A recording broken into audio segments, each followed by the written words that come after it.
Hello everyone! Today I'll be sharing one of the most amazing traps that I've ever seen in chess, and that's simply because it's so hard to see it coming as black, and also it's just so deadly. You either win the game by checkmate, or you win your opponent's queen, or you just land yourself in a position that's, you're up in material and it's very pleasant for you.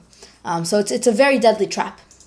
Another bonus for it is that it starts in one of the most, one of my favorite gambits, known as the Moor Gambit. And so if you needed, another reason to use this very cool gambit, then here it is for you. So after, by the way, maybe you don't know it, d4, d5, and now you play e4, giving away your pawn on e4. After they grab it, which is the most common variation, the accepted variation, you go ahead and take out your knight to c3. And then you probably see knight to f6, protecting the pawn that you're attacking. And now you give up another pawn on f3, and once they take it, you really have two options. You can either take it back with the knight or the queen. I like to take it with the knight because it protects this pawn. When you take it with the queen, you actually hang the pawn. But in this certain trap, you're actually going to take it with the queen, okay? So you're taking it with the queen. They'll obviously take, the other pawn and say thank you for it. And then you take out your bishop over here. And as you're, threatening to capture the queen, they have to move it somewhere. And, all of these four spots that I'm highlighting with the queen, all of them are reasonable places for the queen to be, I believe. I mean, none of them, make the queen in danger or anything. And, they're pretty good. But then they have this one interesting move that you notice that I never, pointed to because it's a very bad move, but it is an interesting move, okay? Because what it does is it pins the knight, and also it puts pressure on this pawn. And the only way to protect the pawn, or not the only way, but I meant the, most natural way to protect the pawn is to castle. But what that does, and obviously that also unpins the knight, but what that does is it allows your opponent to move out their bishop here and take advantage of these aligned pieces. Okay, so what do you do here? What do you do here? Well, you castle, and you allow their bishop to come here and take advantage of these two aligned pieces. Why? Well, what this does is it actually sets up a very nice trap. Because now what happens is that it looks like they're winning the rook, but you play this move here. And, now it looks like they're winning the queen. But the most natural move in capturing the queen loses to knight to here, mate, taking advantage of this nice rook on the d file. And also, if they decide to play a different move, okay? So what if they decide to play a move like this, okay? Taking away, and now you simply take back with the bishop.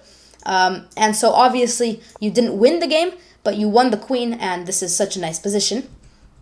Okay, another option that they have, and another, it seems reasonable, but it's not really, is, either e6 or e5, because now once you go ahead and check your king, they'll have this nice e7 spot, which is exactly what happens. But now what this allows for you to do is to capture this pawn here, again, kind of setting up a small trap. If they grab the queen, then you can win with a nice mate by playing c5 with your bishop. And it's a very nice mate. Again, the rook controlling the d file, and the knight this spot, the bishop this spot. It's nice when you have a couple of pieces controlling the whole board. It makes it a nicer mate, in my opinion. Instead, now if we see the best response, okay, so the best response from your opponent is this move here. Maybe you saw it, maybe you didn't. A6. It stops you from, well, it doesn't necessarily stop you, but it demotivates you, I guess, from going over to c7, as now they'll simply be able to capture, and you lose your queen, or your rook, actually, once you move the queen. Not there I meant. But what you can actually do against this move, and I'll admit, this is the best move, and you're not going to win a queen, probably. There is a chance, but you're probably not going to win a queen. You're probably not going to win the game, but you'll still land yourself in a good position. And you go ahead and you play this move here. And now what does this move do?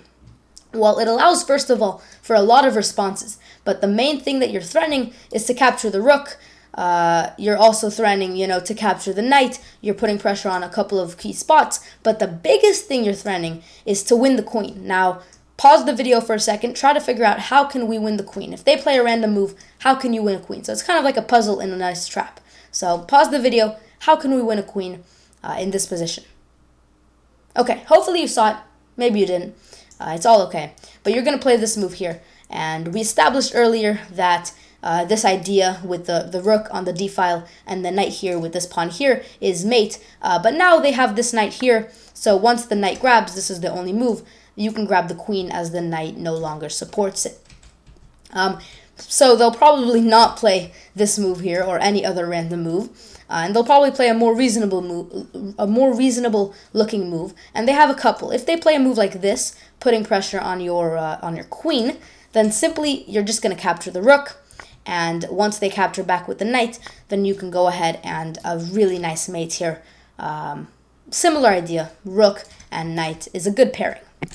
If we go ahead and look at a different move they might play, for example, this move, putting more support on this pawn here, what you can simply, play is just capturing their knight. And once they capture the rook, if they do, then you can capture their own rook in check, or actually mate, actually. So obviously that would be a big mistake by them. And again, it looks pretty natural in this position to capture the rook, but again, you lose. So there's many natural moves or natural looking moves that lose in this position for black. If we go ahead and look at a different move that they might play, let's see, they might also play a move like this and just take the rook from the start maybe. But this loses, or not loses, but this is pretty bad for this move because now their king moves here. This is the only spot, and now you can play and take this move. And this is such a pleasant position. Their bishop's hanging, their knight's hanging. All of your pieces can get into the action. The bishop can go and check. The knight can go here. The rook then can easily, have access. There's a lot of checks you can do. It's just very pleasant, and you're probably gonna find a mate relatively quickly. So very pleasant position. So what else can they do?